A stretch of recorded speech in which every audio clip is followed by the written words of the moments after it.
y a un peu plus d'un an, le 4 juillet 2015, les coteaux, maisons et caves de Champagne, ainsi que les climats de Bourgogne, étaient classés au patrimoine mondial de l'UNESCO. Avec les vignes de Saint-Émilion dans le Bordelais, inscrites elles en 1999, ce sont 3 des plus grandes régions viticoles françaises qui ont été honorées. Nous nous trouvons aujourd'hui dans le prestigieux château d'Yquem, considéré comme le plus grand vin liquoreux au monde. Yquem, voilà un nom qui fait rêver, tout comme Pétrus et Margaux, ses voisins bordelais, Romanée Conti, Leroy, Clos de Vougeot pour le vignoble de Bourgogne, ou encore Krug, Veuve Clicquot, Salon pour la Champagne. Aujourd'hui, c'est leur histoire que nous avons décidé de vous raconter, une histoire dans laquelle s'entremêlent des aventures humaines exceptionnelles, un savoir-faire ancestral, un art de vivre à la française, un patrimoine architectural hors du commun. Car derrière ces étiquettes et ces nectars de légende se cachent des trésors uniques au monde, fruits de notre culture et de notre histoire.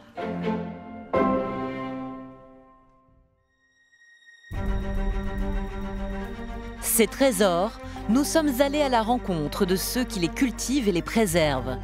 Grâce à eux, nous avons découvert un patrimoine viticole aussi riche que magique. Elles font rayonner la France à l'étranger depuis des siècles. Les maisons de champagne les plus prestigieuses nous ont ouvert leurs portes, mais aussi délivré leurs secrets. Il n'y a pas un autre domaine dans le monde, une autre propriété, un autre château qui n'a produit que 37 fois du vin en 100 ans. À plusieurs dizaines de mètres sous terre, nous avons eu rendez-vous avec la grande histoire et découvert de véritables chefs-d'œuvre. À Bordeaux, nous avons exhumé le classement original des grands vins du Médoc de 1855 et eu le privilège de visiter tous les premiers crus classés. Pour la première fois, des caméras de télévision ont été autorisées à pénétrer au cœur du mythique et vénéré domaine de Pomerol, Pétrus. Je pense que ma sensibilité, c'est la qualité la plus importante que j'ai peut-être transmise à mes fils. Nous avons aussi rencontré Michel Jack, le propriétaire attachant d'un patrimoine vertigineux, une collection de 40 000 flacons d'exception. Il est vrai que là, j'ai un petit peu d'émotion. Vous avez ici la vitrine de ma famille. Dans les coins et recoins du légendaire château du Clos de Vougeot, nous avons effectué un véritable voyage dans le temps. Tout à l'heure, je parlais de magie, eh bien, nous y sommes, en plein dans la magie, puisque nous sommes devant le pressoir construit en 1477. Enfin, nous participerons avec les artisans du château d'Yquem à l'élaboration très particulière du plus illustre des vins liquoreux.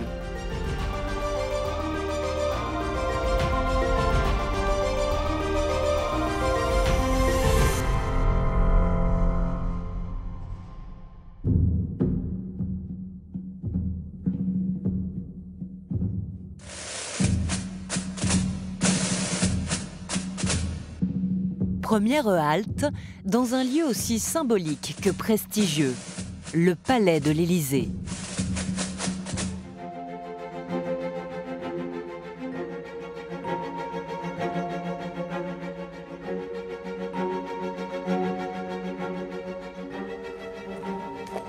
Nous avons rencontré Virginie Routis, la première sommelière de la résidence du chef de l'État.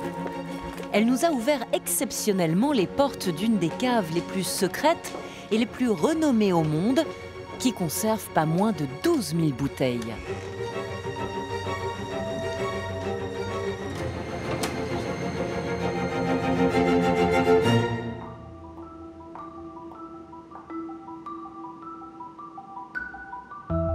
Très peu de personnes ont accès à la cave, hein. C'est l'intendant et moi-même. La première fois qu'on rentre dans la cave de l'Élysée, un peu sans voix. Je connaissais bien sûr les grandes étiquettes qui y sont. Les plus belles étiquettes, les plus beaux flacons y sommeillent. Alors cette bouteille, c'est la bouteille la plus vieille de la cave, c'est le Château Rieussec 1906. Par contre, l'étiquette est un peu abîmée, mais mon prédécesseur a réussi Vous allez à l'ouvrir un jour, reconnaître. celle-ci? Alors celle-ci, non, normalement, elle ne sera pas ouverte, mis à part s'il y a une demande du président de la République. Lui seul peut exiger de l'ouvrir? De ces bouteilles-là, oui, en effet. La seule personne qui peut exiger l'ouverture, c'est nous. Toutes les régions de France y sont bien sûr représentées, avec néanmoins une domination des vins de Bordeaux, de Bourgogne et de Champagne. Ce qui se comprend, quand même représenter la France, mais moi j'ai vraiment travaillé sur les autres régions. Représenter la France, c'est l'une des missions de Virginie lors des dîners officiels. Ses meilleurs ambassadeurs, ce sont ses bouteilles. Tous les vins, alors même sur un dîner d'État, on va ouvrir énormément de vins, tous les vins sont goûtés. On choisit le vin en fonction des personnalités, bien sûr, du protocole. Sur un dîner d'État, suivant le mets, on peut aller autant sur un Grand Bourgogne ou un Grand Sauternes, suivant les accords de notre chef. Et après, c'est également les quantités, parce qu'un dîner d'État, il y a quand même 300 convives en général, donc il faut pouvoir avoir le nombre de bouteilles qui suivent. Pour 300 convives, on va sortir une trentaine de vins blancs, une quarantaine de vins rouges et en Champagne, pareil, une quarantaine. Parmi ses plus beaux souvenirs, la réception à l'Élysée de la reine d'Angleterre à l'occasion des 70 ans du débarquement de Normandie. Là, vraiment, on avait servi des très beaux vins. C'était Château Yquem 97. Et après, je crois qu'on était sur un Margaux. On avait également, pour le clin d'œil pour la reine, servi du Winston Churchill en Champagne. Parce que voilà, c'est le champagne vraiment emblématique de la reine. Ce soir-là, Virginie avait servi des vins de légende pour représenter la France aux yeux du monde entier. Je pense que c'est vraiment, le vin, c'est emblématique et on a cette chance en France d'avoir vraiment le patrimoine qu'il faut. Ce patrimoine du vignoble français, nous l'avons arpenté à la recherche de ses plus beaux trésors. La cave de l'Élysée refermée, nous avons poussé les portes des châteaux et domaines les plus prestigieux, à commencer par ceux de la Champagne. 35 000 hectares de vignes, 320 villages, un patrimoine architectural unique.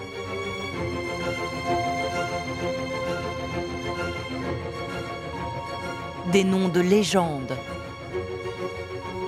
Le champagne, symbole de fête et d'amour, fait rêver et saliver les papilles du monde entier.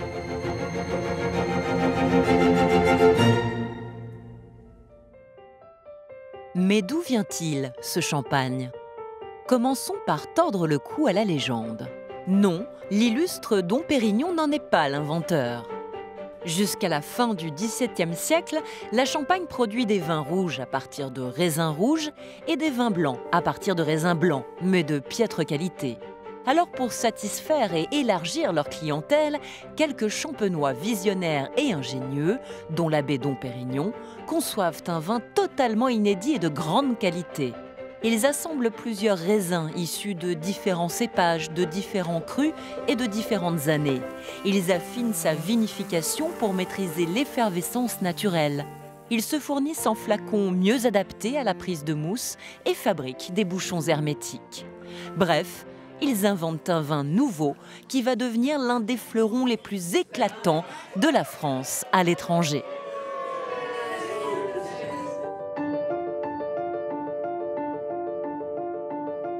Nous avons eu le privilège de pénétrer dans l'une des maisons de Champagne les plus luxueuses, mais aussi les plus secrètes de Reims, la maison Krug.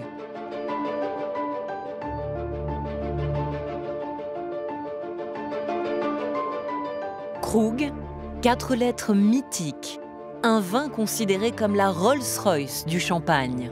Un vin qui, année après année, a la singularité d'être identique à celui imaginé par le fondateur de la maison il y a plus de 170 ans.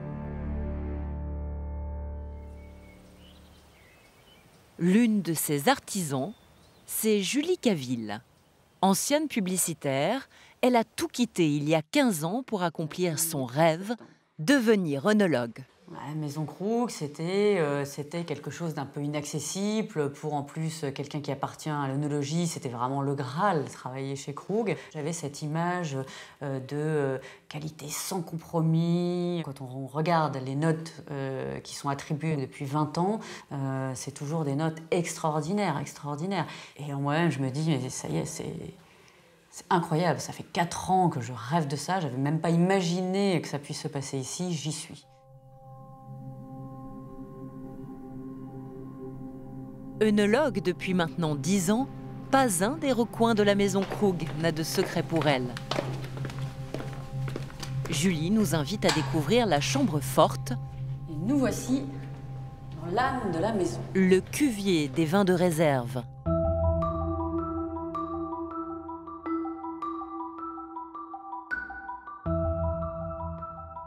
Alors ici, on a tout ce qui fait l'individualité de la maison. On est dans un lieu vraiment d'exception qui pour nous est vraiment notre trésor pour l'équipe œnologie, puisqu'ici, vous voyez qu'on a des petits contenants qui ont été réalisés sur mesure pour épouser parfaitement la forme de la voûte. Et nous conservons les vins issus de 15, 16, 17 années de vendanges différentes. Donc un vin, il peut rester ici, dans cette bibliothèque finalement de vins de réserve, 1 année, 2 ans, 5 ans, 10 ans, 15 ans.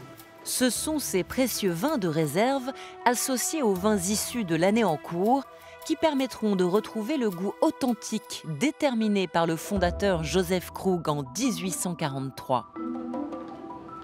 Il est 11 h, l'heure pour Julie de déguster tous ces vins qui, une fois choisis et assemblés, élaboreront le champagne grande cuvée. Tiens, voilà Georges. Ça va Georges ? Honnêtement, ce qui m'a frappée quand je suis arrivée à la maison, c'est le nombre de métiers, de gestes, de personnes qui sont nécessaires pour élaborer nos cuvées chez Krug. Il y a ceux qui sont experts des fûts, ceux qui les visitent, ceux qui les sentent, ceux qui les entonnent, ceux qui les marquent au pochoir, ceux qui les rangent traditionnellement avec des cales, qui a un savoir-faire qui prend plus d'1 année. Et toutes ces personnes-là ne touchent pas forcément le vin, mais sont totalement indispensables pour réaliser et élaborer nos cuvées. Exceptionnellement, Julie nous a autorisés à assister à ce comité de dégustation, étape cruciale avant l'assemblage.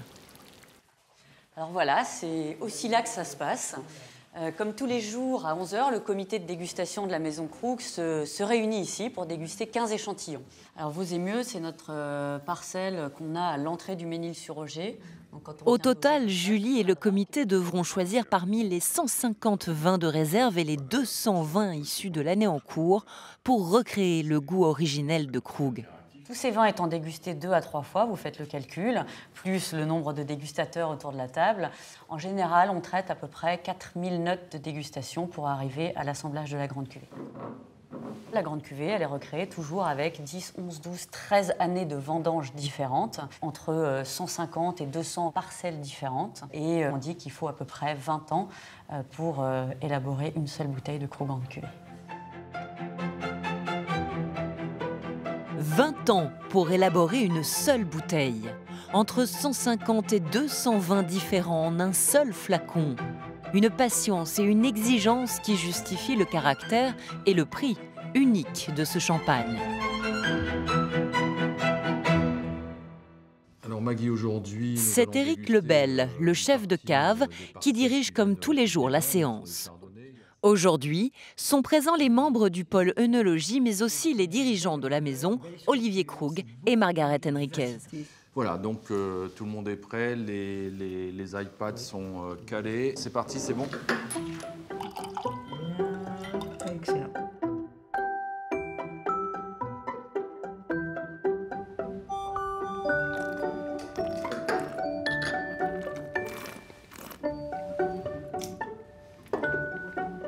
Quelle note tu mets un peu? Écoute, je mets 14 là. D'accord. Julie? Moi, je vais être plus généreuse, je vais lui mettre un bon 16. Je trouve qu'il a une élégance, une finesse, un port de tête, il est racé. Donc, dans l'assemblage, ça va vraiment élever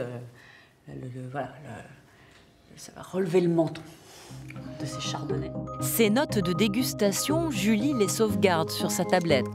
Éric, quant à lui, les conserve toujours dans son grand livre noir. Il en possède des dizaines et perpétue ainsi la tradition du fondateur Joseph Krug. Ouais, il serait content, je pense, de voir notre Black Book, Joseph. Il serait content de voir que cette notion d'individualité, elle perdure toujours et que la maison existe encore qu'à travers ça. Il serait content de voir la version digitale. Ouais, c'est sûr aussi.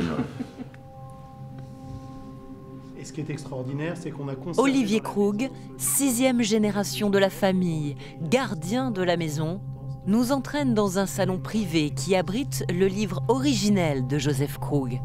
Un précieux carnet conservé dans son écrin.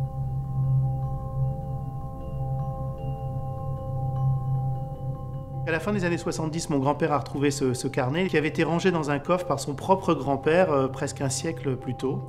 Et quand je suis rentré dans la maison en 89, c'est une des premières choses dont il m'a parlé. Il m'a dit « Écoute Olivier, un jour il faudra que tu lises ce carnet ». Et j'ai mis 25 ans à réouvrir ce carnet et on a fait l'exercice collectivement il y a 6 ou 7 ans et on est tous tombés de notre chaise. Et le premier à être surpris, c'était peut-être Éric Lebel, le chef de cave, parce que quand on lit ce carnet en commun, il découvre de façon très très claire, très précise, les gestes que lui fait tous les jours, qu'il a appris de mon papa, des anciens, etc. 170 ans plus tard, il est clair que Krug correspond au rêve que Joseph avait en tête quand il a tout quitté à l'âge de 42 ans pour créer un type de champagne qui n'existait pas. Le véritable trésor de la maison, il est probablement là, dans cette transmission, cet échange entre les générations et les métiers. Aujourd'hui, Julie en est l'une des plus authentiques héritières. Vous voyez ici, vous avez des années et des années de vendange. L'idée est de transmettre justement ça aux futures générations. Donc on est là au milieu, il faut rester avec beaucoup, faut avoir beaucoup d'humilité à l'œnologie, puisqu'on est vraiment ces passeurs, ce témoin entre ce devoir de mémoire du patrimoine de la maison, et puis ce devoir aussi de transmission pour les futures générations. Dénicher ces trésors du vignoble de Champagne, c'est aller à la rencontre de passionnés, de véritables artisans d'art qui mettent leur savoir-faire et leur excellence au service de notre patrimoine culturel. Mais c'est aussi voyager à travers les siècles et les continents.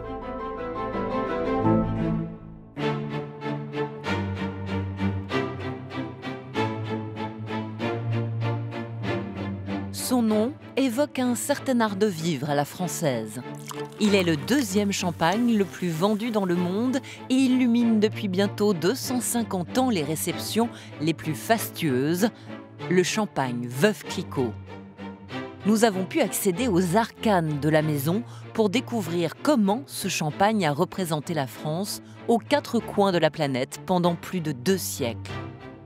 Fabienne Moreau, en charge du patrimoine de la maison, nous a ouvert les portes des archives. On est dans un lieu exceptionnel puisque c'est là qu'on conserve l'ensemble des archives de la maison Veuve Clicquot depuis la date de la fondation en 1772 jusqu'à 1950 à peu près. C'est en exhumant ces archives rares que nous avons découvert le destin de celle qui est à l'origine de ce succès.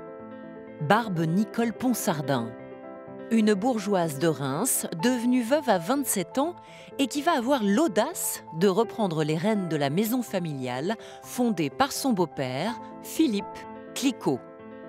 On est en 1805, on est pendant une période extrêmement troublée en Europe, ce sont les guerres napoléoniennes.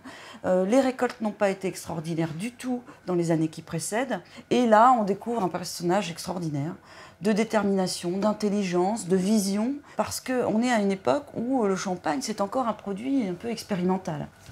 Ensuite, elle va vraiment s'attacher à la qualité des vins, à essayer de comprendre ce qui se passe, et on lui doit des progrès vraiment significatifs en termes d'élaboration du champagne, que l'on utilise toujours aujourd'hui. C'est elle qui invente la technique de remuage des bouteilles sur une table, puis sur des pupitres. Et c'est un moment décisif pour la Champagne. Et ensuite, et c'est très important, elle va faire preuve d'une grande ténacité pour exporter ses vins. La France est un marché extrêmement restreint. Le champagne est déjà un produit de luxe, difficile à élaborer, il coûte cher. la première femme à diriger une maison de champagne, décide alors d'élargir ses horizons de vente. Première escale, la Russie. On a une vraie francophilie chez les consommateurs, les amateurs russes. Et la consommation de champagne va avec l'amour des belles lettres françaises, avec les plaisirs d'avoir des beaux objets, des beaux tableaux venant de France, la littérature, etc. Donc c'est tout un art de vivre qui s'exporte à travers une bouteille de champagne. De l'Europe du Sud à la Russie, en passant même par la Laponie, son champagne conquiert dès le XIXe siècle le monde entier. Femme moderne et déterminée, la veuve Clicquot n'a qu'un objectif, participer à la grandeur de la France. Alors, nous avons un document exceptionnel, c'est vraiment une pépite dans notre trésor des archives. Il s'agit d'un document plus personnel, donc, sur lequel est écrit le nom de Madame Clicquot. Nous ne l'avions pas dans nos archives, c'est une personne qui l'a trouvé dans un grenier d'un château qu'il venait d'acheter. On y lit encore vraiment son activité au sein du vignoble, d'achat de raisins, de négoce de produits liés à la vigne. Et puis c'est vrai que je vous disais qu'il y avait beaucoup d'émotions parce qu'on est là sur la date d'avril 1866 et donc on est quelques mois avant sa disparition. On a là certainement les derniers écrits de Madame Clicquot. Dame de fer, la veuve Clicquot n'en restait pas moins une dame de cœur. Humaniste, elle fonda des écoles, une maison de retraite et dans son château de Boursault, près d'Épernay, elle créera une caisse de secours. Un château dans lequel elle s'éteindra à 89 ans.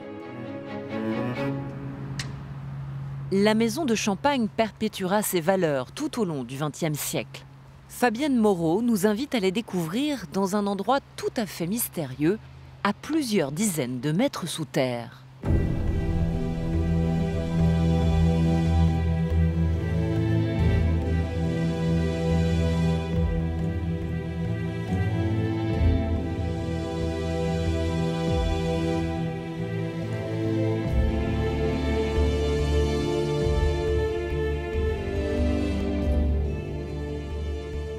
On se trouve dans les crayères de la maison Veuve Clicquot. C'est un endroit emblématique pour l'histoire de Reims, pour l'histoire du champagne, pour l'histoire de la maison, parce qu'on y trouve vraiment les éléments liés au patrimoine.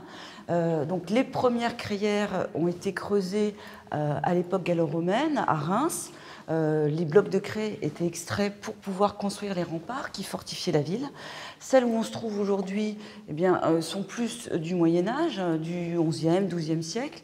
Et elles ont été donc abandonnées une fois la carrière creusée. Et c'est seulement au XIXe siècle et au début du XXe siècle pour la maison Veuve Clicquot qu'on a réinvesti les lieux. Les crayères de la butte Saint-Nicaise, avec leur obscurité, leur tranquillité et leur température constante de 11 degrés, sont un endroit idéal pour la maturation du champagne. Ce sont donc des milliers d'employés qui vont travailler dans ces 24 km de galeries, comme en témoignent ces insolites plaques patronymiques.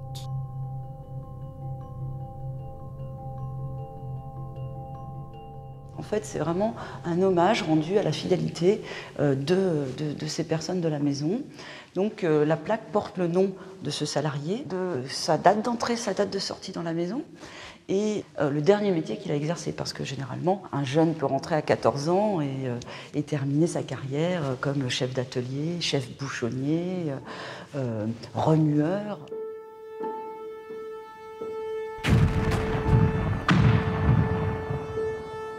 Mais en 1914, la ville de Reims est bombardée. Aux côtés de civils et de soldats, ces employés se retrouvent à un véritable carrefour de l'histoire de France. On est face à des traces de l'histoire de la Grande Guerre. On y voit là une croix rouge avec une flèche. Ça, c'est des traces de peinture qui datent du début de la Première Guerre mondiale et qui permettaient donc aux personnes qui arrivaient dans les caves de s'orienter pour aller soit vers l'infirmerie, soit s'abriter, puisqu'ici on lit aussi, on devine les lettres qui forment le mot abri. des noms, des dates de naissance. La Grande Guerre écrira aussi une page de son histoire douloureuse dans ses crayères de Champagne.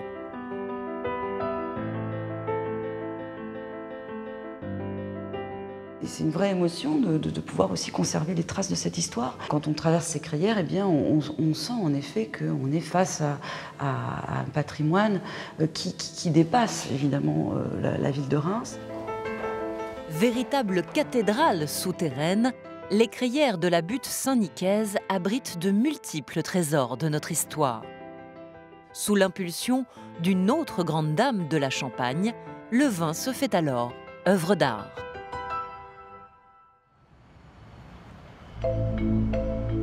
À quelques centaines de mètres des crayères de la maison Veuve Clicquot, Louise Pommery, architecte du vin et des pierres, transforme à la fin du XIXe siècle ses 18 km de galeries en galeries d'art.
En plein cœur du village du Mesnil-sur-Oger, une parcelle de vigne est l'objet de toutes les attentions. Cette parcelle, c'est vraiment l'origine, le patrimoine de Salon. C'est ce qui fait Salon au début de tout. Avant même de consommer les bouteilles, tout part d'ici. C'est notre richesse. Notre richesse, c'est la terre. Cet homme épris de cette terre, c'est Didier de Pont. Tourangeau de souche, il est à la tête depuis 20 ans de la prestigieuse et très confidentielle maison de champagne Salon. Salon est un champagne très discret dans le monde du champagne. On nous voit très peu, on parle très peu de nous. Et donc on est également très discret sur les gens qui consomment Salon et nos clients. Mais effectivement, il y a des gens très célèbres, aussi bien du cinéma, du théâtre, de la musique, qui sont nos clientes.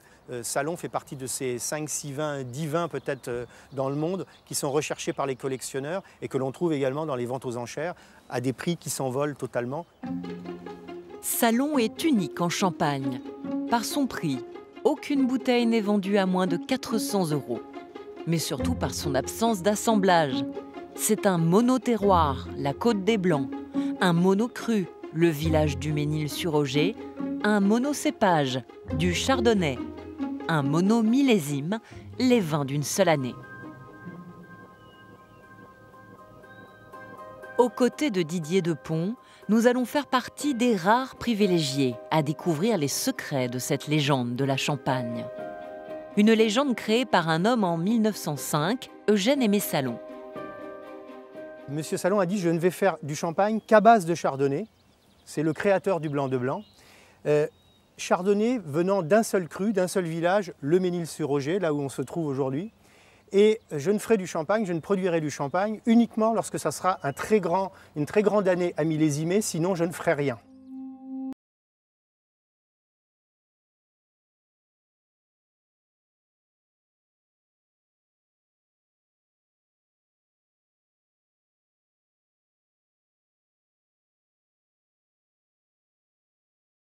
Il n'y a pas un autre domaine dans le monde, une autre propriété, un autre château dans le monde qui n'a produit que 37 fois du vin en 100 ans.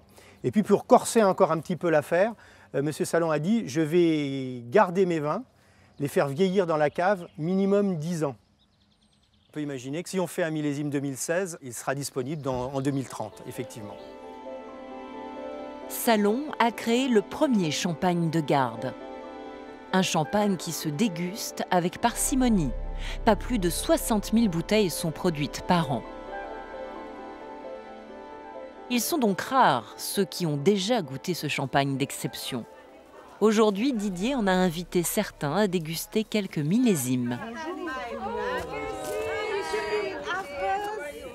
Ses amis, comme Didier les appelle, sont indonésiens, chinois ou encore américains. Des amis qui n'hésitent pas à faire des milliers de kilomètres pour goûter une nouvelle fois ce champagne au goût très vineux qu'ils considèrent unique. Didier a organisé un déjeuner servi dans un des salons de la maison.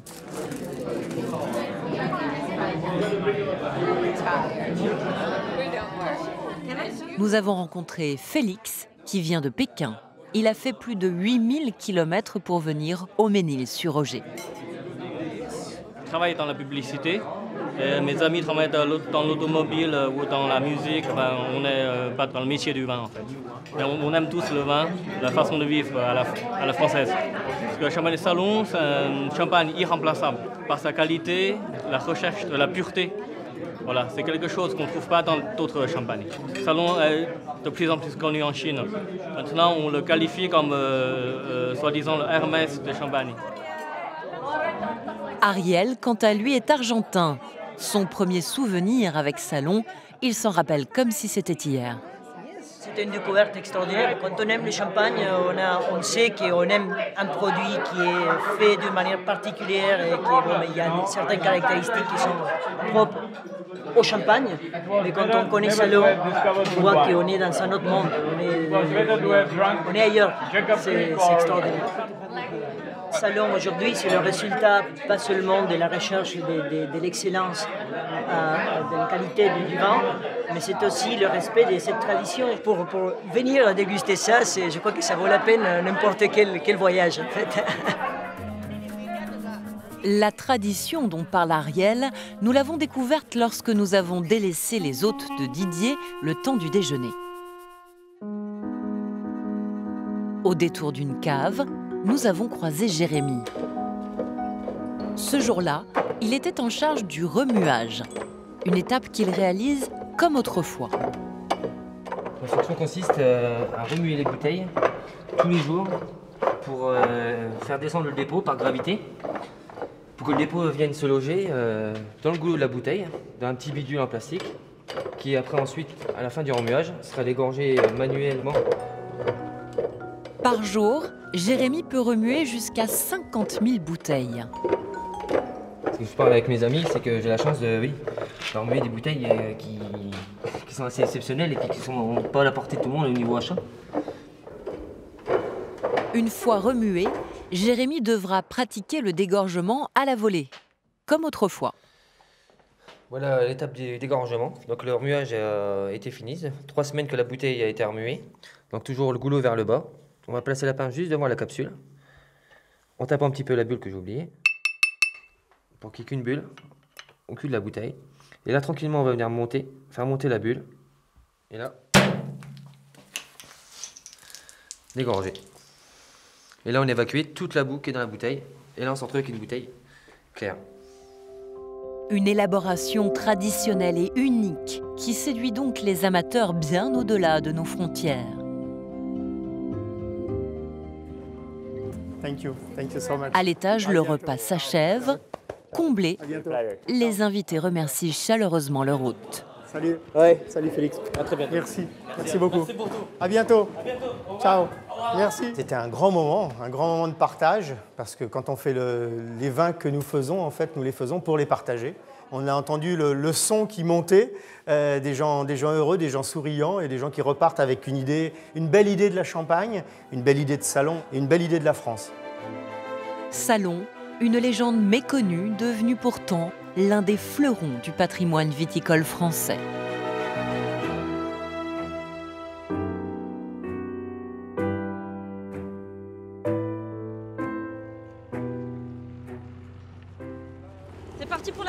vendanges? Oui.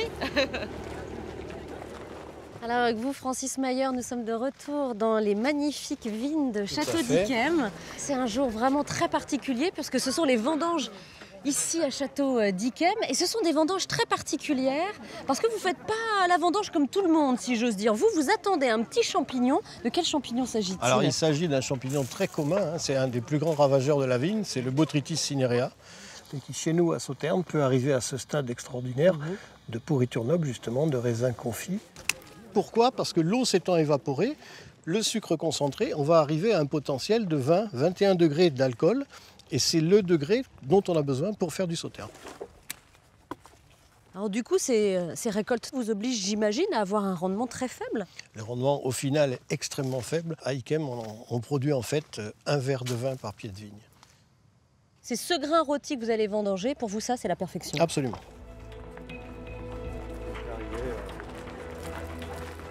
Château Yquem fait l'objet d'un véritable culte quand certains sont prêts à parcourir des milliers de kilomètres pour venir déguster quelques centilitres de ce précieux nectar.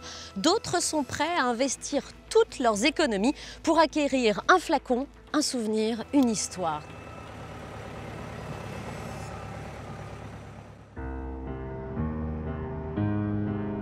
Cette quête des plus beaux trésors du vignoble français ne nous a pas conduits uniquement dans les plus beaux châteaux ou palais de la République. À 70 km de Niort, en rase campagne, Michel-Jacques Chasseuil, un retraité de 75 ans, Cherchez grenouille, possède un trésor qu'aucun milliardaire au monde ne détient. Fils de facteur, Michel-Jacques a très vite été contaminé par la fièvre collectionneuse. Les timbres, bien sûr, puis très vite sont venus s'ajouter les vins. Tout commence réellement dans les années 60. Entré chez Dassault comme chaudronnier, quelques années plus tard, il est chargé d'accueillir les délégations étrangères. Une mission qui lui permet de découvrir le vin, les grands vins. Et j'ai commencé par acheter tout ce qui était le plus rare, comme m'avait dit Marcel Dassault. Des petits vins, vous en trouvez tous les jours, mais des vins rares, il vaut mieux une bouteille que 100 bouteilles. Et c'est ce que j'ai fait, ce qui a permis à ce que cette collection devienne unique au monde. Une collection unique au monde que Michel-Jacques décide en l'an 2000 de protéger. C'est ce sanctuaire qui se trouve là sous ces volières. Pourquoi c'est des volières? C'est parce que vous avez les entrées d'aération. Derrière ces filets, sous ces drôles de cheminées, à quelques mètres sous terre des poulaillers, se cache l'une des plus belles caves du monde. J'ai commandé 3000 parpaings et en août de l'an 2000, je me suis pris par la main, 5 mètres par jour, j'ai construit ma cave. Et puis ça fait un blocos en terre de 30 mètres de long sur 5 mètres de large. Michel-Jacques a accepté de nous faire découvrir son sanctuaire, comme il l'appelle. Mais pour y accéder, il faut s'armer de patience et de vigilance.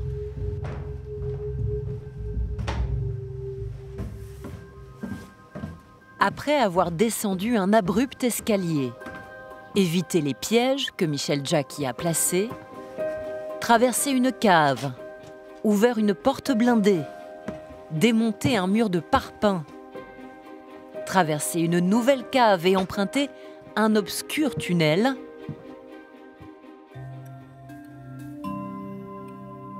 nous avons pu enfin pénétrer dans le Saint des Saints. Là, nous voici dans le sanctuaire, des vins mythiques, des plus grands vins du monde, dans les plus grands millésimes, des vins les plus grands de tous les temps.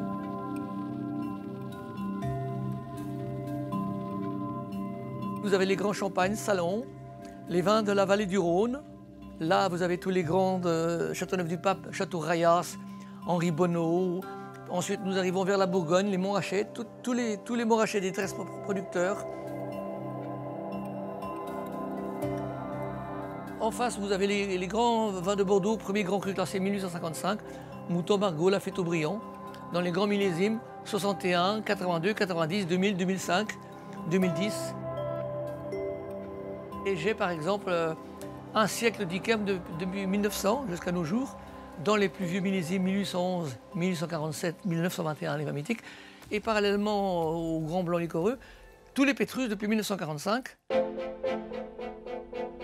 j'ai goûté pratiquement tous ces vins quand ça valait une bouchée de pain, dans les années 1970. Au total, Michel Jack a rassemblé plus de 40 000 bouteilles, estimées à 40 millions d'euros.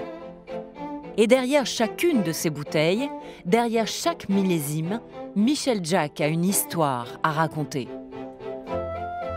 J'ai la marée brisard du bateau Titanic et effectivement, à cette époque, tous ces milliardaires étaient partis dans ce bateau avec les coffres, les bijoux, tout ce qu'ils avaient de plus cher, le plus riche entre eux. Et le soir, parmi les festivités, voilà, ils buvaient de l'or. C'est-à-dire qu'ils avaient pris tous leurs beaux bijoux, reflétant dans les luces en cristal du bateau. Et avec tout ça, dans des coupes à champagne, ils buvaient de la marée brisard avec des petites paillettes d'or qui flottent. Et on buvait de l'or. À l'époque, c'était le raffinement suprême, purificateur de sang. Il y a aussi ce Gruau-Larose, retrouvé dans une épave échouée en mer de Chine en 1872. Ou encore ce Pétrus 1914. Il est vrai que là, j'ai un petit peu d'émotion. Mais vous avez ici la vitrine de ma famille. Mon grand-père qui a fait la guerre 14. Là, j'ai tous les écrits au crayon de papier dans les tranchées Verdun, avec sa Légion d'honneur, toutes ses médailles militaires.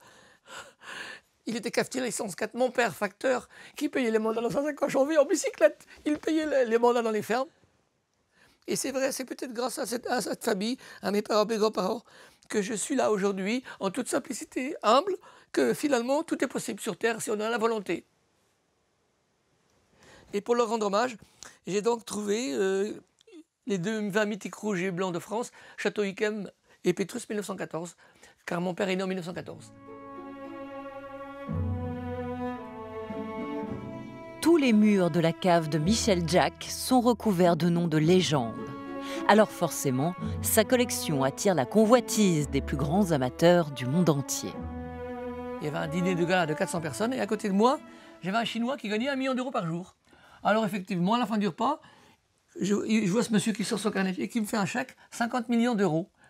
Alors j'ai dit à mon collègue, monsieur Cointreau, qui m'avait invité à l'époque, c'est quoi? Il me dit, monsieur, c'est pour ta collection. Il t'achète ta collection, 50 millions d'euros. Mais je dis, la collection n'est pas à vendre, c'est un patrimoine. Est-ce que la Joconde est à vendre? Non, la collection, elle n'est pas à vendre, même pour 50 millions d'euros.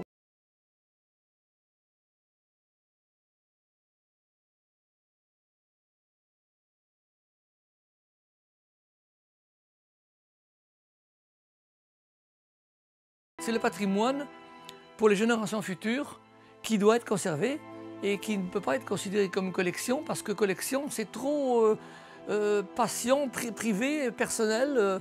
J'ai une collection. En ce qui me concerne, toutes ces caisses rassemblées, c'est le patrimoine de l'UNESCO qui appartient au monde entier.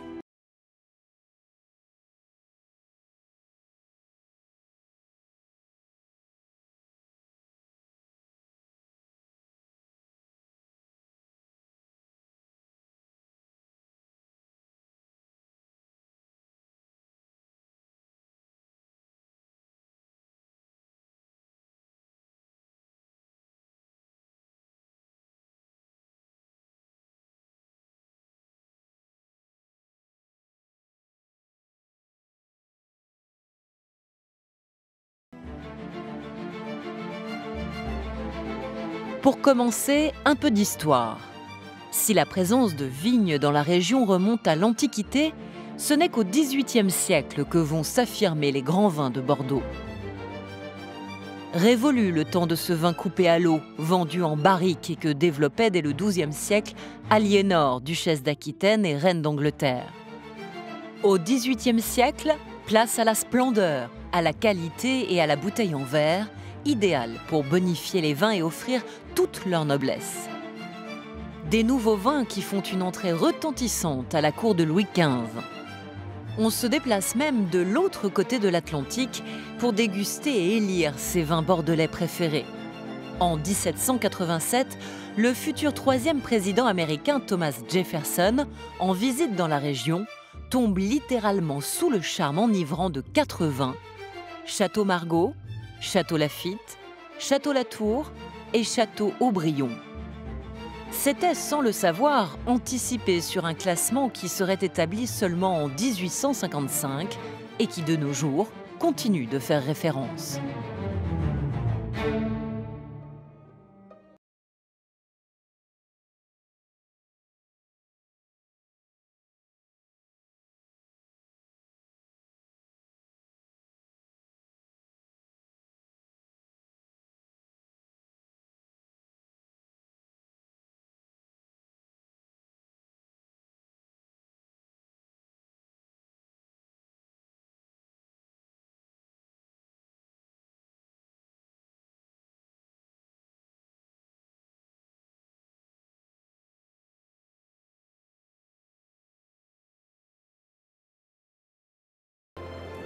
C'est émouvant parce que j'ai dans mes mains la lettre du syndic et des adjoints, donc des courtiers de commerce de la Bourse de Bordeaux, qui répondent aux membres de la Chambre de commerce qui leur avaient confié la mission de faire cette classification. Ce sont des documents émouvants puisque quand même ils datent du 18 avril 1855. Oui, cela peut paraître surprenant, mais ce sont bien des courtiers qui ont observé les prix du marché et classé les vins par niveau économique sans aucun critère qualitatif. La classification a été rapidement faite. Elle a été faite en l'espace d'une quinzaine de jours.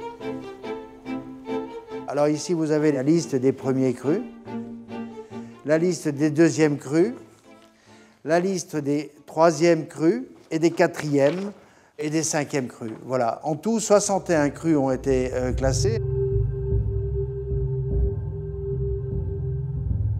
Les 4 châteaux classés premiers sont Laffitte, Margaux, Latour et Aubryon.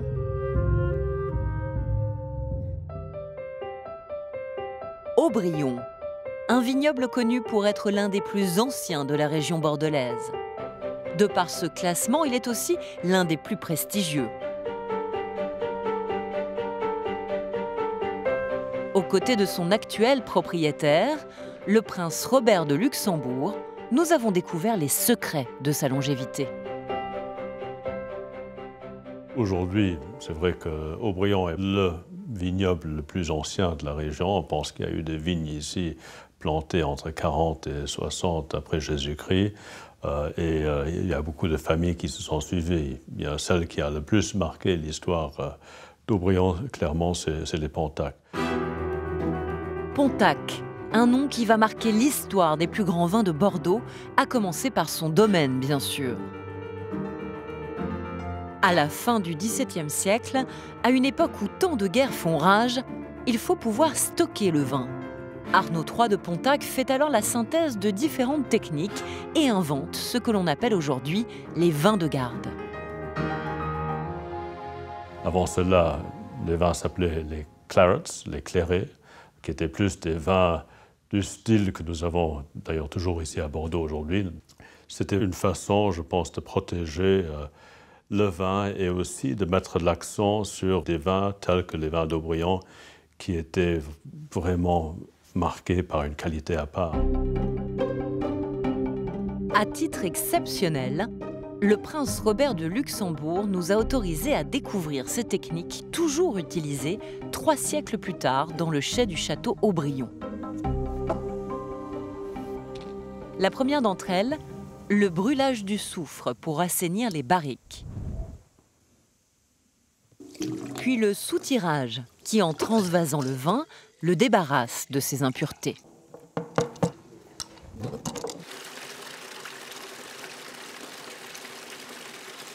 Enfin, l'houillage, qui consiste à compenser l'évaporation en remplissant constamment les barriques pour éviter que le vin ne s'oxyde.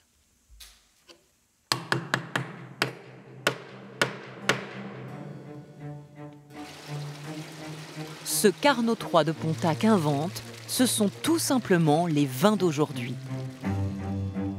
Son fils innovera à son tour en inventant le concept de château viticole. Pour la première fois, un vin porte le nom d'un terroir. Dans les restaurants, dans les commerces, on parle désormais de château Aubryon.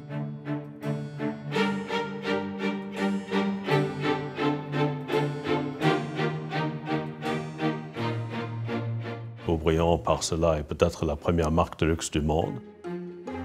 La notoriété internationale du père des premiers crus classés est enclenchée et perdure 3 siècles plus tard.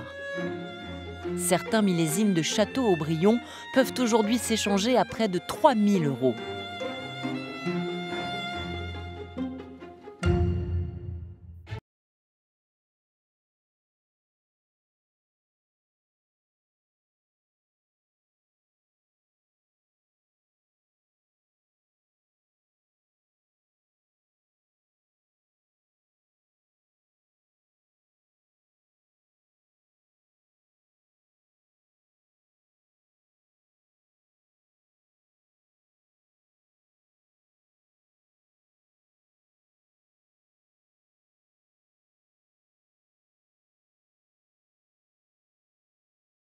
Licence de lettres classiques, j'avais fait Sciences Po en économie et finance.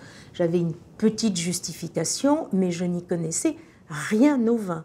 C'est que je ne me suis pas rendu compte de l'enjeu. C'est pour ça que je l'ai pris à bras-le-corps. Ça serait à refaire aujourd'hui, j'aurais peut-être plus de recul ou d'hésitation. C'est difficile à savoir. Son investissement, Corinne le tient de son père, André Metzelopoulos, riche entrepreneur grec qui, en 1977, acquiert un château et des vignes délaissées dont à l'époque personne ne veut. Première ambition, rendre à la bâtisse son lustre d'antan dans le plus pur respect des techniques traditionnelles. Ils ont su choisir un architecte des monuments historiques assez doué, connu, mais surtout très amoureux des vieilles pierres. Le résultat est à la hauteur des travaux engagés. Aujourd'hui, le château de style néoclassique est construit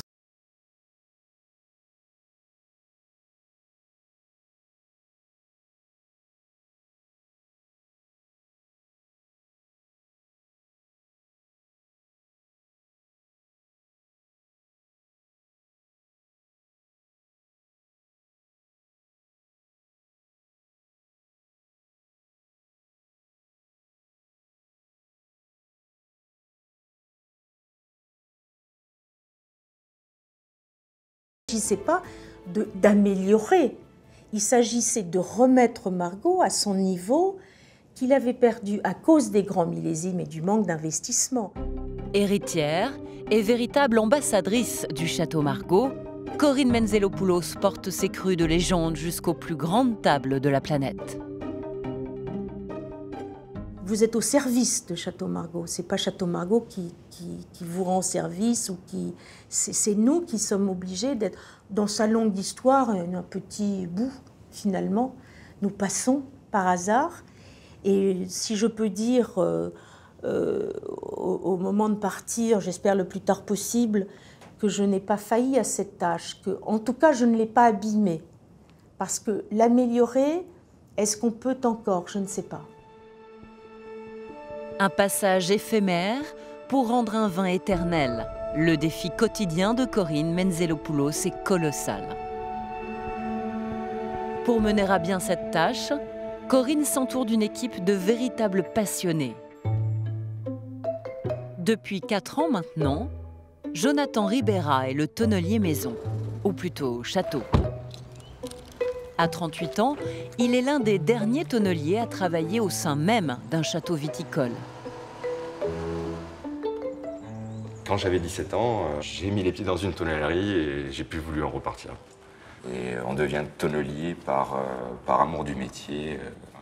On ne devient pas tonnelier par hasard. Ici, j'ai la chance de pouvoir travailler les barriques quasiment comme ça se faisait il y a 200 ans ici. C'est quand même une chance pour la tonnellerie française de pouvoir conserver un métier totalement artisanal, de conserver les valeurs de ce métier-là et toute la technique qui va avec. Son atelier est un endroit un peu hors du temps, avec ses odeurs surannées et ses outils d'autrefois. Ma première étape est de sélectionner et d'installer une planche qui va déterminer la mesure exacte de la barrique. Donc tout le travail va être de déterminer l'emplacement exact des douelles, Les douelles étant des planches de chêne qui ont été séchées entre 24 et 36 mois. Son bois, Jonathan le connaît sous toutes ses rainures. Il y a une certaine sensualité entre le tonnelier et le bois qui travaille.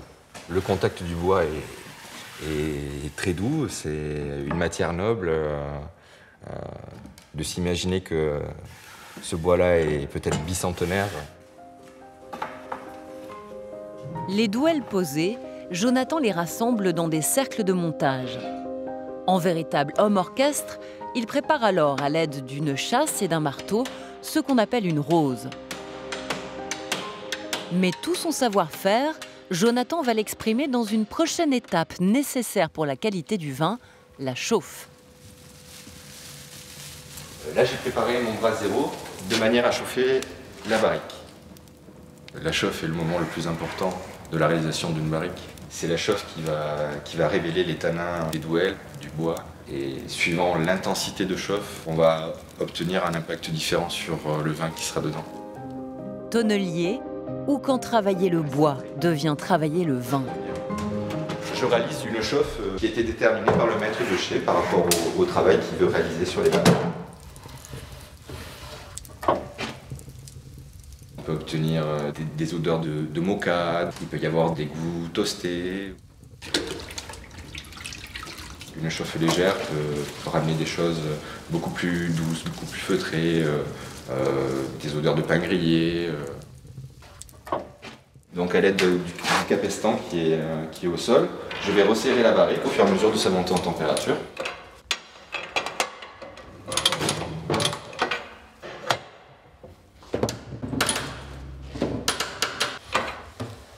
Après 1h15 de chauffe, Jonathan devra rendre l'étanchéité du fût en lui apposant ses fonds.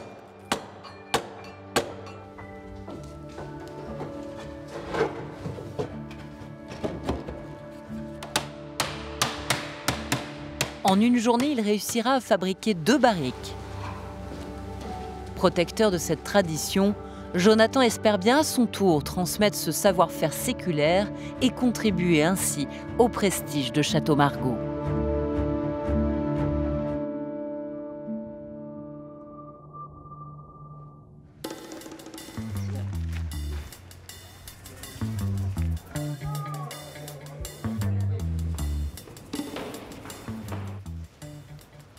Bonjour Sandrine. Bonjour Sophie. J'ai l'impression de vous déranger non, dans ça une va. opération très particulière. Je suis concentrée, Je vois effectivement. ça. Alors, Sandrine Garbaille, vous êtes maître de chai ici à Château d'Yquem. Et là, c'est une opération de surveillance, de contrôle. Que se passe-t-il? Oui, tout à fait. Nous sommes ici dans le chai souterrain où nous avons le millésime 2015 qui est en élevage. Et donc, je suis en train en fait de contrôler chaque barrique pour vérifier que tout va bien, que l'élevage se passe bien. Alors, est-ce que là, tout va bien? Tout va bien. Vous regardez la couleur aussi? Je regarde la couleur, Ouais. en fait, l'aspect. Il faut évidemment que le vin soit limpide et calme, donc sans pétillement aucun, évidemment. Et le nez doit être aromatique, intense, très fruité, vraiment sur un fruit pur et net, ce qui est le cas ici sur ce 2015. Je peux? Ce travail et cette tradition ont été récompensés dès 1855 par le classement de Napoléon III. Yquem devient alors le premier et unique vin blanc à être classé premier cru supérieur. Yquem côtoie alors ses illustres voisins du Médoc.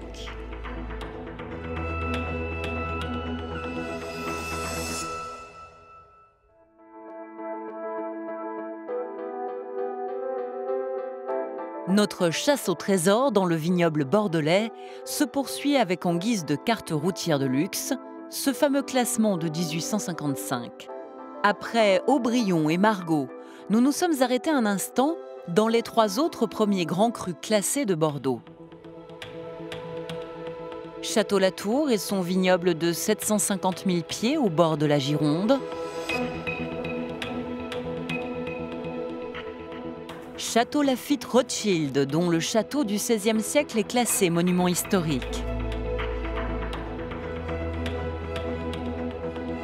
Et puis Mouton Rothschild, seul château ayant intégré le haut du classement après 1855. Mais comme souvent dans les trajets, ce sont les détours, les petits imprévus qui offrent des souvenirs impérissables.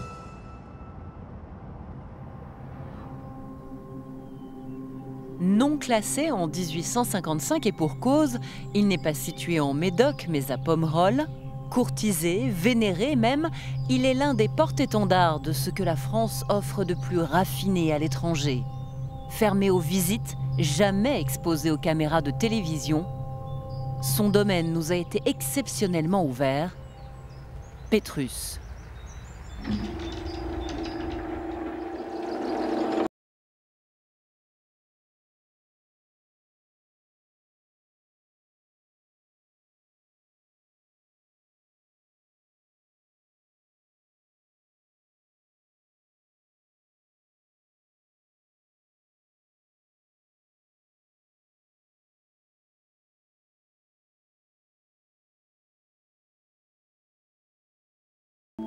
C'est Olivier Berrouet, son tout jeune directeur, qui détient les clés de ce très discret paradis dont la boisson divine a fasciné tous ceux qui ont eu le privilège de la déguster. Alors Pétrus, c'est une histoire à la fois mythique et très récente puisque la propriété a réellement explosé il y a une cinquantaine, soixantaine d'années d'un point de vue reconnaissance à la fois internationale et puis française. Il y a deux événements qui ont aidé à la renommée de Pétrus. Tout d'abord, le couronnement de la reine d'Angleterre, où des Pétrus 47 ont été servis. Et l'autre événement, aux États-Unis, Pétrus est devenu le vin favori de la famille Kennedy, et notamment de JFK, qui a été un ambassadeur de rêve pour les vins de la propriété.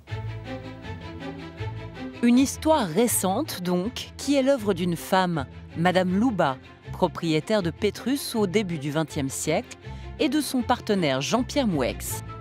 Ils sont les premiers à avoir décelé le trésor qui était sous leurs yeux, ou plutôt sous leurs pieds. La grande richesse de Pétrus, c'est cette terre très argileuse qui a à peu près 40 millions d'années, qui date donc de l'ère tertiaire. Ce sont donc des alluvions argileuses qui sont relativement rares à Bordeaux, puisqu'il y a 120 000 hectares de vignes à Bordeaux, il y a moins de 200 hectares qui sont exploités sur argile.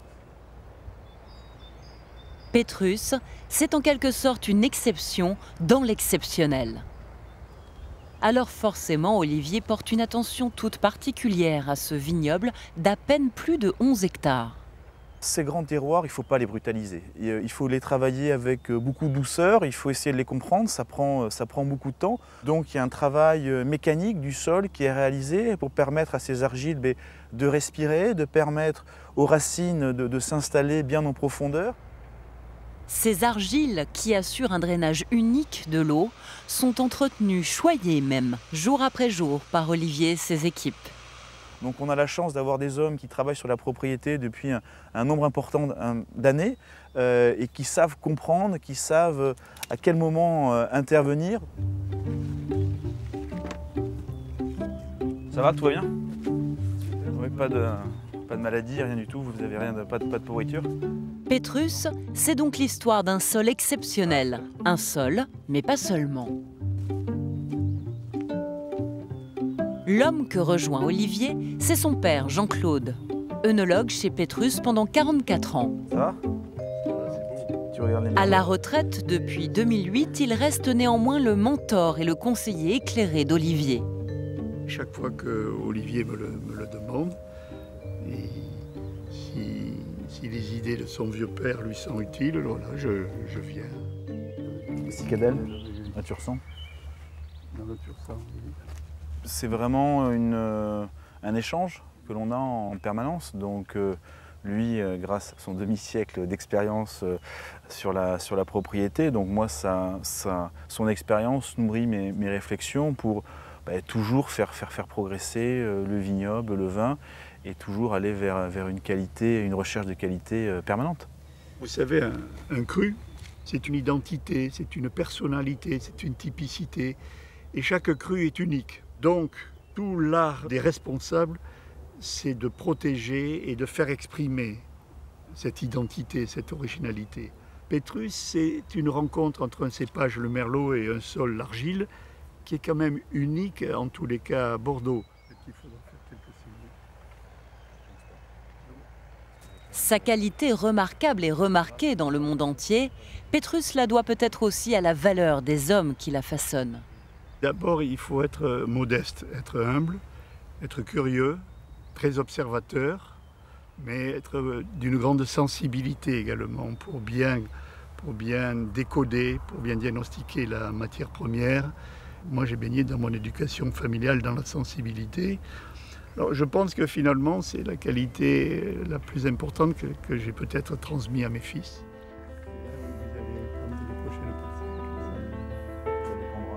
Aux côtés de la famille Moueix, propriétaire de Pétrus, les Berrouet père et fils veillent sur un domaine à la réussite discrète et au trésor silencieux.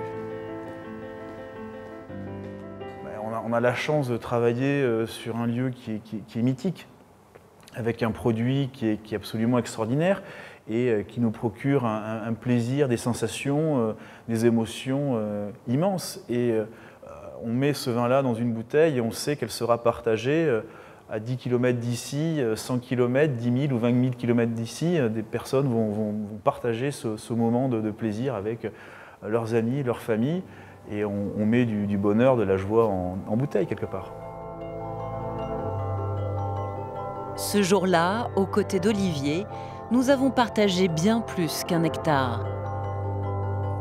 C'est l'âme de Pétrus que nous avons caressée.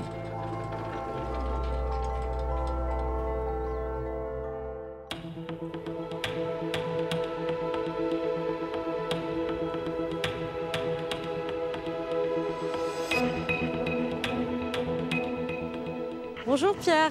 Bonjour Sophie. Comment allez-vous? Ça va bien. Pierre Lurton, en tant que président directeur général de Château d'Yquem, vous avez une sacrée responsabilité. Si je dis de vous que vous êtes un peu un chef d'orchestre, est-ce que ça vous va? Oui, ça me va bien parce que les instruments sont de grande qualité. Alors il fallait vraiment un bel écrin pour les magnifiques nectars que vous produisez ici. Il y a un patrimoine bâti exceptionnel et on le voit bien là, ici, dans cette cour. Le château a une histoire passionnante. Alors un château de la principale partie est du XVIIe. Ouais.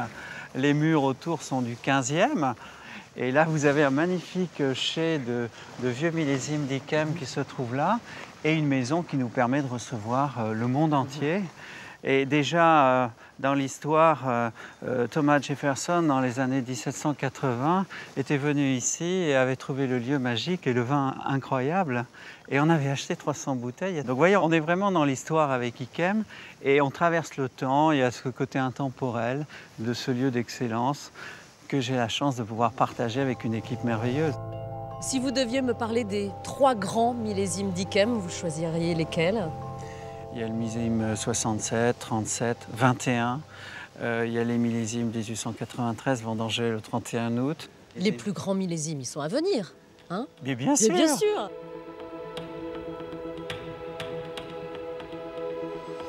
Aujourd'hui, ces millésimes de légende sont quasiment introuvables dans le commerce. Alors pour les collectionneurs et les amateurs, le seul moyen de s'en procurer, de fréquenter les salles de vente aux enchères, des salles de vente qui se transforment parfois en salles au trésor.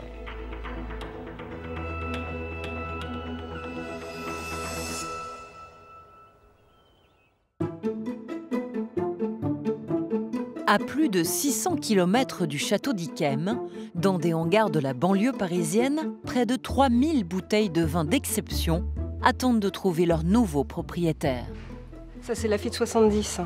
Château d'Yquem 99 en Magnum. Château de la Tour 1955. Le Pétrus 98. Alors là, c'est les Grands Blancs de la Bourgogne. Un Meursault Perrière 90 des Comtes Lafont. Ariane Brissard est la responsable du département vins et spiritueux de l'étude Tagean à Paris. Ce matin-là, elle vérifie une dernière fois l'état des 500 lots qu'elle proposera aux enchères cet après-midi à des amateurs venus des 4 coins de la planète.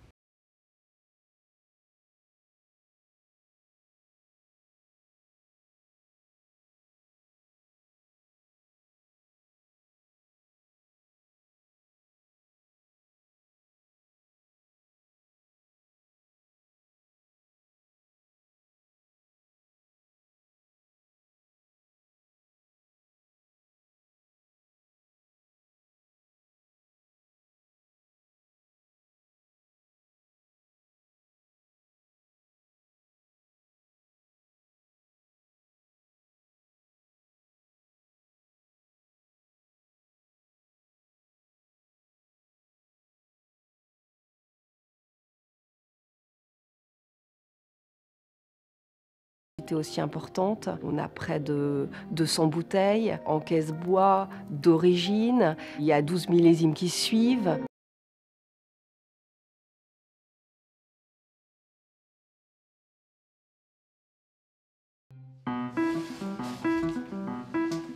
Ariane doit transférer jusqu'à l'étude l'un de ses trésors conservés dans son écrin.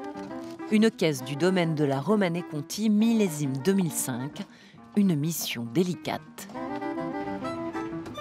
On va mettre les couvertures pour bien les caler. Et surtout, on sangle pour pas que ça bouge pendant le transport.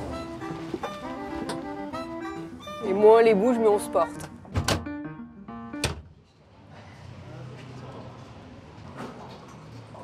Trois quarts d'heure plus tard, le lot 485 arrive à bon port.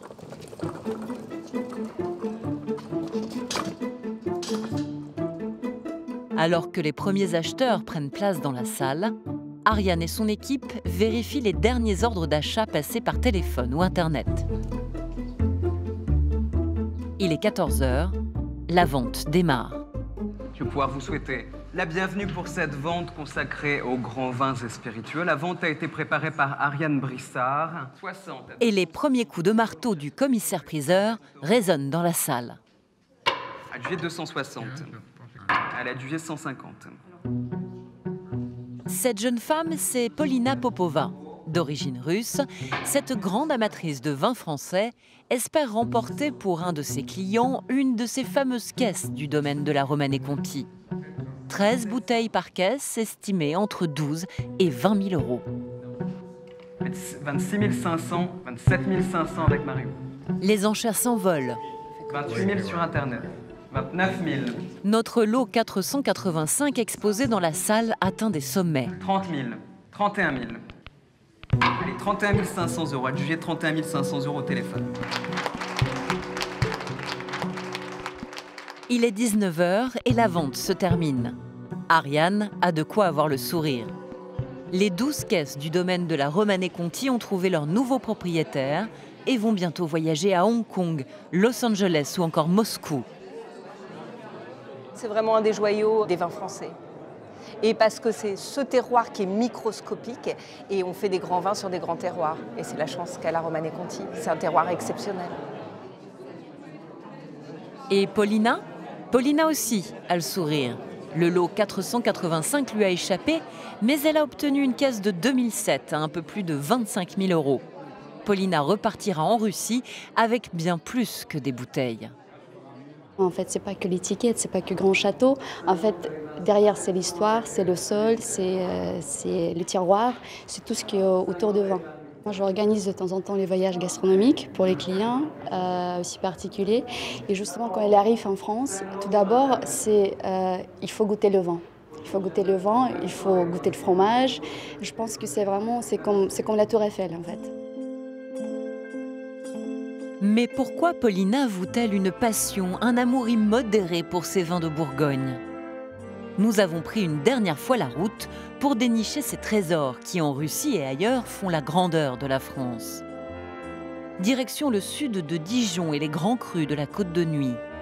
Un vignoble aux identités multiples, au rendement modeste, producteur donc des vins les plus chers au monde.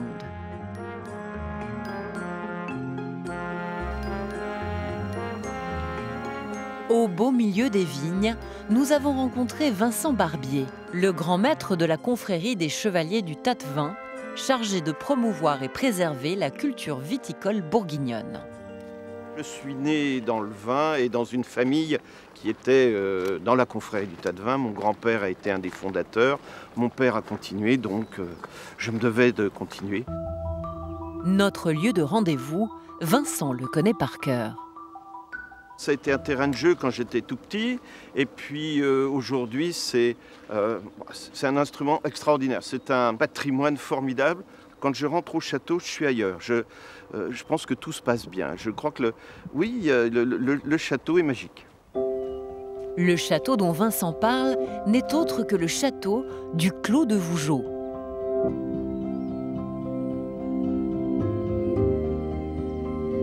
Un édifice du XIIe siècle construit au milieu de 50 hectares de vignes.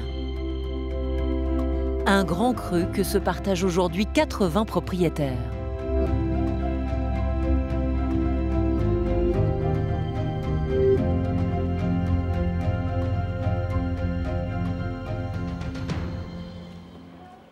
Vincent nous emmène découvrir les trésors de ce symbole quasi millénaire de l'histoire des vins de Bourgogne. Voilà, nous sommes dans le grand cellier cistercien, grand cellier du château du Clos de Vougeot, monument très important puisque construit au début du XIIe siècle. Et c'est là que les moines de Cîteaux élevaient, conservaient leurs vins les plus précieux. On pouvait empiler jusqu'à 2000 tonneaux. Ces moines cisterciens ont leur abbaye à une quinzaine de kilomètres du Clos. Dès le Moyen-Âge, les ducs de Bourgogne leur font don de multiples vignes. Les moines de Cîteaux deviennent alors de véritables vignerons. Ce cellier remplaçait la cave puisque nous sommes sur un banc de roche. Et les moines, avec les techniques de l'époque, n'ont pas pu construire de cave, enfin creuser de cave. Ils ont donc construit ce cellier, qui est en partie enterré, puisque on voit les vignes à peu près à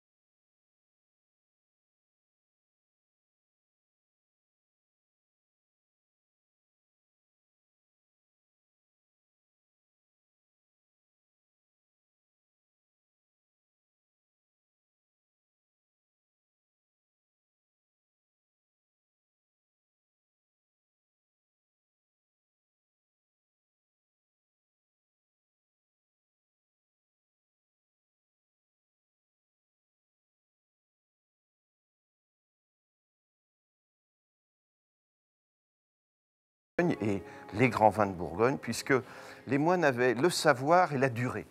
C'est ça qui est formidable, le savoir parce que ils avaient des livres, et puis la durée parce que ils plantaient un endroit, si ça ne marchait pas, ils n'analysaient pas la terre, ils la goûtaient, mais ils voyaient bien ce que ça donnait. Donc la durée a été quelque chose de très important, puisque les moines sont restés ici, dans ce château, qu'ils ont construit pendant plus de 6 siècles. Siècle après siècle, les moines de Cîteaux vont organiser, structurer le vignoble de Bourgogne. Ils vont alors s'équiper, comme en témoigne un impressionnant vestige conservé dans la cuverie du château du Clos de Vougeot. Alors, tout à l'heure, je parlais de magie. Eh bien, nous y sommes, en plein dans la magie, puisque nous sommes devant le pressoir construit en 1477.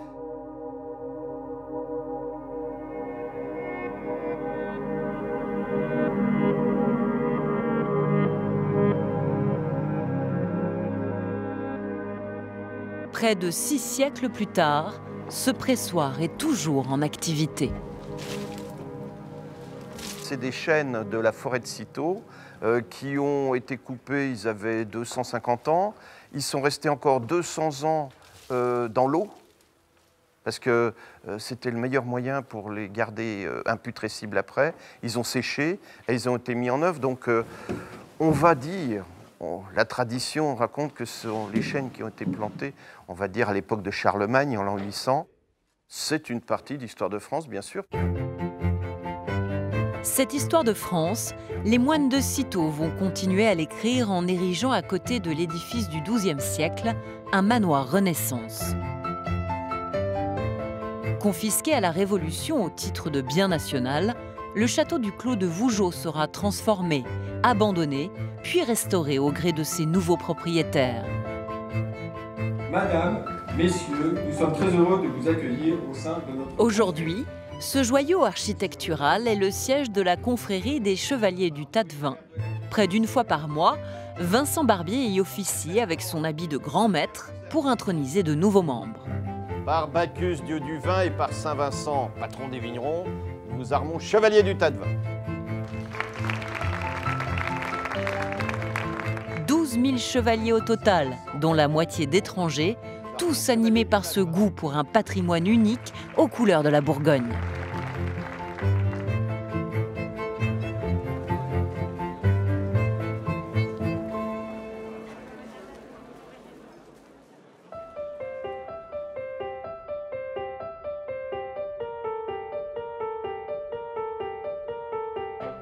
Unique, c'est ce qui caractérise le domaine Leroy à Vaune-Romanée. Si ces vins figurent parmi les plus recherchés et appréciés au monde, ils le doivent à sa propriétaire, un personnage iconoclaste de 85 ans qui répond au nom poétique de Lalou Bise-Leroy. Vous voyez comme c'est joli. Ouais, il est beau. C'est un joli petit raisin. Ça, c'est la Bourgogne. Regarde comme il est beau. 1, 2, 3, 4 raisins. C'est superbe. Voilà. C'est aussi comme une personne, la terre. La terre, elle vit. Hein. Elle est bonne. Elle sent bon. Hein. Vous avez senti? Vous avez senti? Ouais. Elle est belle. Lalou est infatigable quand elle parle de ses vignes. Elle en prend soin comme de ses enfants. Adepte de la biodynamie depuis la création de son domaine en 1988, Lalou délaisse par exemple la technique du rognage afin de renforcer l'immunité de la plante. C'est une liane, la vigne c'est une liane. Alors l'apprivoiser d'accord, mais la garder quand même avec des vrilles qui savent s'accrocher partout et pas la rogner et l'estropier. Les petits raisins sont beaux, regardez, ils sont jolis. Voilà, c'est ces petits raisins qui font le meilleur vin, c'est pas les gros raisins. On imagine, on perçoit déjà le vin comme il sera. Lalou prodigue à sa terre et ses pieds de vigne des soins dont elle a le secret. Aucun pesticide, aucun herbicide, que des composts, des préparations biodynamiques et des tisanes pulvérisées à même le dos par de vaillants employés.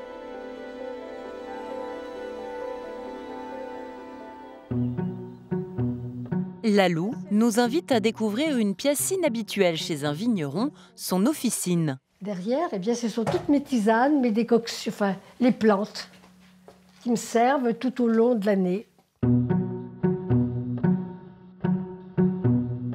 L'origan, qui est comme ça, c'est le futur antibiotique lorsque nos antibiotiques ne marcheront plus. C'est l'origan. Pourquoi? Parce que c'est très antibactérien. Moi, j'en prends tout le temps aussi. J'ai de l'asthme, mais j'en prends tout le temps. Ça me fait du bien. Du reste, j'essaie tout sur moi avant. Comme ça. La rhubarbe, très très efficace contre tout ce qui est champignons. Donc les attaques de mildiou, odium, black rot, c'est extraordinaire. Romarin, quand il fait froid, quand ils ont besoin d'un coup de chaud. On leur donne des forces de vie. On les empêche d'être malades et on les renforce et on les veut belles, on les veut jolies et heureuses. Voilà. Allez, bébé. On vous le disait, Lalou est un personnage iconoclaste. Ses collaborateurs, dont Frédéric, le plus proche, doivent composer avec un caractère bien trempé. C'est mal fagoté. Et nous m'obliger à tout arranger. Il est où le Fred? Et voilà encore un conscrit là. Quand est-ce qu'elle vient, Katia, Betty, Fred? Fred, viens voir, il faut que tu viennes m'aider. Fred, viens voir m'aider. Regarde-moi ça. Tu vois bien qu'elle souffre celle-là. Et puis elle est croisée, tout ce que j'aime pas. C'est croisé, c'est natté. Faudrait pas m'emmener trop loin dans mes vignes parce que je vais être emmerdeuse. Pardon. Pardon. Nous avons eu, nous aussi, droit à notre lot de remarques. Bon, on y va, ils arrivent. Ah, mais non, ils continuent toujours. Faudrait qu'ils se dépêchent quand même. Enfin. Mais à l'image de ses vins, Lalou Bise-Leroy sait aussi se rendre séduisante et généreuse. Mais moi, j'ai de la chance que d'abord j'ai Fred, qui comprend, puis qui m'aide beaucoup, beaucoup, beaucoup. Et puis quand même qui est avec les gars et qui les encourage quand ça va pas. Parce que bon... Ça vient de lui? Ben oui, quand je suis pas très patiente non plus, des fois. Je vous ai préparé un bon coq. Un bon coq au vin. Et puis voilà, on va bien manger. J'ai tout préparé, tout est prêt. Bon, où est Fred? Nine, tu vas pas dans l'eau. À l'heure du déjeuner, nous avons donc goûté ce fameux coq au vin, vin du domaine bien sûr. Énième moment d'authenticité. Une pâte, un peu bien. Parfait.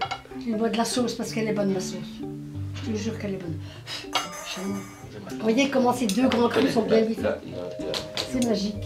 Ça, c'est pareil. Cette intimité que nous avons eu le privilège de partager, nous avons voulu la graver lors d'une conversation improvisée pour connaître les motivations de celle que l'on peut aujourd'hui considérer comme un véritable trésor vivant. Viens mon bébé, viens. Venez, je vous aime, mes amours. J'ai été baptisée, enfin non, un quart d'heure après ma naissance, mon père m'a mis sur les lèvres, bien sûr je ne me rappelle plus, hein, quelques gouttes de Musigny 29. Donc je suis née dans le vin. J'ai aimé le vin, j'ai été élevée dans le respect du vin, dans l'amour du vin. Sans mon père, j'aurais rien pu faire parce que mon père était extraordinaire. D'abord de me laisser faire une gamine de 23 ans. Lalou nous confie qu'elle a travaillé pendant 30 ans aux côtés de ce père qu'elle vénère, négociant en vin et copropriétaire du domaine de la Romanée-Conti, jusqu'à ce qu'elle décide de constituer son propre domaine.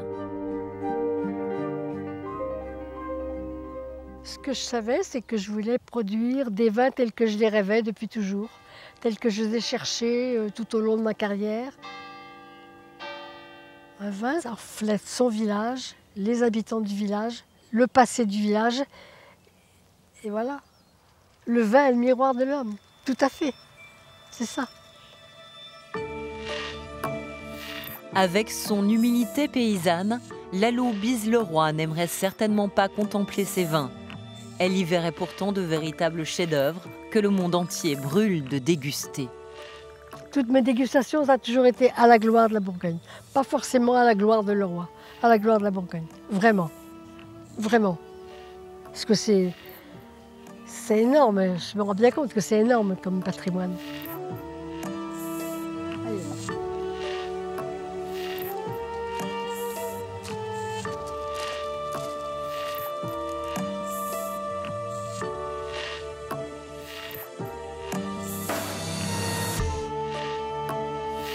Modeste en superficie, ce patrimoine viticole de Bourgogne est effectivement énorme en prestige et en histoire. En témoigne le château du Clos de Vougeot, bien sûr, l'abbaye de Cîteaux,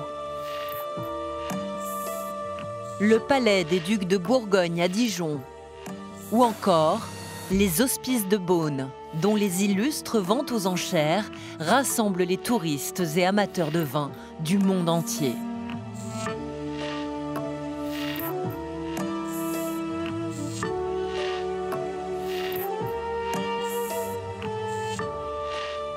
Vin mythique, château extraordinaire, la main de l'homme a façonné des trésors inestimables que le monde entier nous envie. La main de l'homme, bien sûr, mais aussi cette terre. Une terre nourricière qui, ici, à Château d'Yquem, comme dans tous les autres domaines que nous avons eu la chance de découvrir aujourd'hui, est certainement le trésor le plus précieux. Ce patrimoine exceptionnel du vignoble français nous a été légué il y a des siècles. Il nous appartient donc de le cultiver et de le protéger pour que jamais ne disparaissent ces trésors.